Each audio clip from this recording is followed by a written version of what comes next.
భారత సాంప్రదాయంలో వైదవ్యానికి ఒక పద్ధతి ఉంది. భర్త పోయినా పిల్లల్ని చూసుకుంటూ పెద్దల అండతో బ్రతకడం లేదా వేరే పెళ్లి చేసుకుని కొత్త జీవితాన్ని ప్రారంభించడం. కానీ ఈ కథలో ఒక మహిళ మొగుడితో తాడు తెంచుకొని అతడి తండ్రిని చేసుకోవడం కొసమెరుపు. అలా ఎలా చేసుకుంది, ఏం జరిగింది తెలుసుకోవాలంటే ఈ స్టోరీ పూర్తిగా వినాల్సిందే. దయచేసి ఈ వీడియో పిల్లలు చూడకండి, పెద్దలు కూడా ఇయర్ బడ్స్ పెట్టుకుని మాత్రమే చూడండి. ఉత్తరప్రదేశ్ లోని మాలే గ్రామంలో శివశంకర్ పార్వతి దంపతులకు 5 మగపిల్లలు. పిల్లలు పుట్టాక భార్యకి సెక్స్ కోరికలు తగ్గి ఇంటి పనుల్లో ఉంటే ఇతనికి కోరికలు ఎక్కువయ్యి వేశ్యల దగ్గర కోరికలు తీర్చుకుంటూ ఉండేవాడు. ఇతను జిమ్ ట్రైనర్ గా ఉండడంతో బాగా దృఢంగా బలంగా చిన్నవాడిలాగా ఉండేవాడు. సెక్స్ చేయటంలో కూడా చాలా చురుకుగా ఉండేవాడు. బాగా బలంగా ఎక్కువసేపు చేస్తూ ఇలాంటి మాటలు చెప్పటానికి నాకే కొంచెం సిగ్గుగా ఉంది. అయినా సరే నీకోసమే చెప్తున్నా, జాగ్రత్తగా వినండి. బాగా బలమైన పోట్లు వేస్తూ ఎక్కువసేపు చేస్తూ ఉండడంతో సాధారణంగా కోరికలు కలిగిన వాళ్ళు ఇతని దాటికి తట్టుకోలేకపోయేవాళ్లు. అతని అక్రమ సంబంధాలు పలు గొడవలకు కారణం అవుతూ ఉంటే భార్యాభర్తలు తరచూ గొడవలు అవుతూ ఉండేవి. ఒకసారి భార్య నిలదీసిందని ఆమెను ఇష్టం వచ్చినట్టు కొట్టి గందరగోళం చేయగా ఆమె ఆత్మహత్య చేసుకుని చనిపోయింది.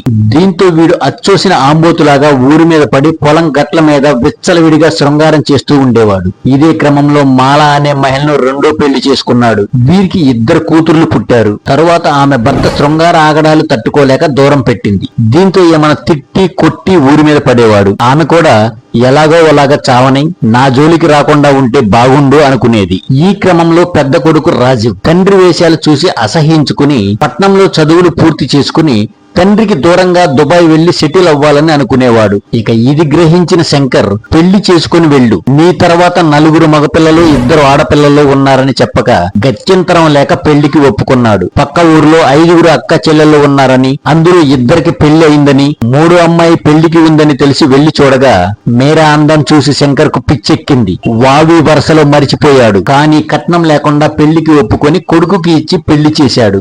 మొదటి రోజు కొడుకుకు వేరే పని అప్పుచెప్పి పక్క ఊరికి పంపించాడు. శోభనం గదిలో ఎదురు చూస్తున్న కోడల రూమ్ లోకి మెయిన్ ఆఫ్ చేసి ప్రవేశించి ఆమెను మెల్లగా ఆక్రమించుకుని వివస్త్రను చేసి అణువున పిండుకు రాత్రి అంతా క్రూరంగా అనుభవించాడు. భర్త అనుకుని ఆమె సంపూర్ణంగా సహకరిస్తూ సుఖపడింది. అలా ఆమె కన్యత్వాన్ని మొత్తం జుర్రుకున్నాడు. తెల్లవారుతుండగా లేచి పక్కలో నుంచి వెళ్లిపోయాడు. ఇంతలో కొడుకు వచ్చి పడుకుని భార్య వైపు చూడగా గాఢ నిద్రలో ఉంది. లేచి దగ్గరకు తీసుకోగా రాత్రి చేసి నొప్పిలే తగ్గలేదు, మళ్ళీనా స్నానం చేసి వస్తా అని చెప్పి వెళ్లిపోయింది. రాత్రి నేను లేను కదా, నేనేం చేశాను, నిద్రమత్తులో కలవరిస్తున్నట్లుంది అనుకుని ఆమె వచ్చాక అనుభవించాడు. రాత్రి అంత గట్టిగా చేశాడు, ఇప్పుడు నెమ్మదిగా చేస్తున్నాడు అనుకుని సహకరించింది. ఇది ఇలా ఉండగా ఆమెకు గర్భవతి అయ్యి 2 కవల పిల్లలు జన్మించారు. ఆ పిల్లలు తన పిల్లలే అని శంకర్ పొంగిపోయాడు. శంకర్ కొడుకు పిల్లల్ని తీసుకుని దుబాయ్ వెళ్ళాలి అనుకోగా చిన్న పిల్లల్ని ఇప్పుడే విదేశాలకు వద్దు, నువ్వు వెళ్ళు, 2వ ట్రిప్ లో తీసుకువెళ్ళు అని చెప్పగా అతను సరే అని వెళ్లిపోయాడు. ఇక అప్పటి నుంచి కోడలికి వస్తువులు, వస్త్రాలు, నగలు కొనిస్తూ ఆమెను బాగా చూసుకుంటూ ఉండేవాడు. ఇది చూసిన 2వ పిల్లం ఇంత అతి పనికి రాదు, చూసేవాళ్లు ఏమనుకుంటారు అని అనగా నాకే సలహాలిస్తావా అంటూ ఆమెను పట్టున 2 పీకాడు. దీంతో ఆమె కోపానికి గురయ్యి తన 2 పిల్లల్ని తీసుకుని పుట్టింటికి వెళ్లిపోయింది. ఇక చిక్కింది ఛాన్స్ అనుకుని కోడలికి తన మనసులో మాట చెబుతూ మొదటి రాత్రి జరిగింది చెప్పి ఈ పిల్లలు మన 2 పిల్లలు అని చెబుతాడు. ఆనాటి అనుభవం ఇతను ఇచ్చింది చాలా బాగుంది అనుకుని కోడలు కూడా అతనికి లొంగిపోయింది. వీళ్ళిద్దరూ అడ్డు అదుపు లేకుండా తిరుగుతూ ఉండడంతో విషయం 2వ భార్యకు తెలిసి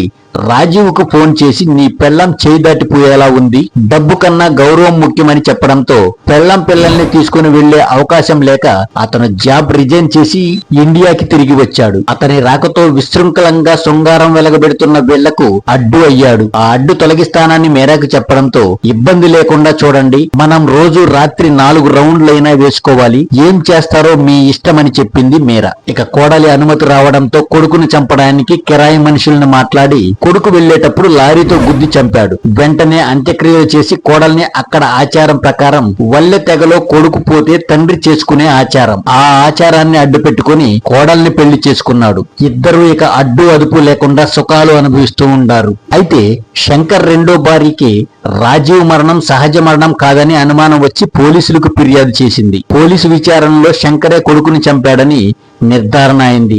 లారీ డ్రైవర్ ను కూడా పట్టుకున్నారు. ఇక శంకర్ దగ్గరకు వచ్చి నువ్వే చంపావని చెప్పడంతో అతను తడబడుతూ ఉండగా పోలీస్ స్టైల్లో విచారణ చేయడంతో మొత్తం ఒప్పుకున్నాడు. శంకర్ ను మీరాను కోర్టులో హాజరుపరచగా శంకర్ కి 15 ఏళ్లు, మీరాకు 3 ఏళ్లు శిక్ష విధించడంతో ఈ వార్త వైరల్ గా మారింది. ఈ ఇన్సిడెంట్ లో తప్పు ఎవరిదని మీరు అనుకుంటున్నారు? ఈ వీడియో నచ్చితే లైక్ చేయండి, షేర్ చేయండి, కామెంట్ చేయండి. అలాగే మన ఛానల్ ని ఇప్పుడే సబ్స్క్రైబ్ చేసుకోండి. మరో ఇంట్రెస్టింగ్ టాపిక్ తో మళ్ళీ మీ ముందుకు. జై హింద్.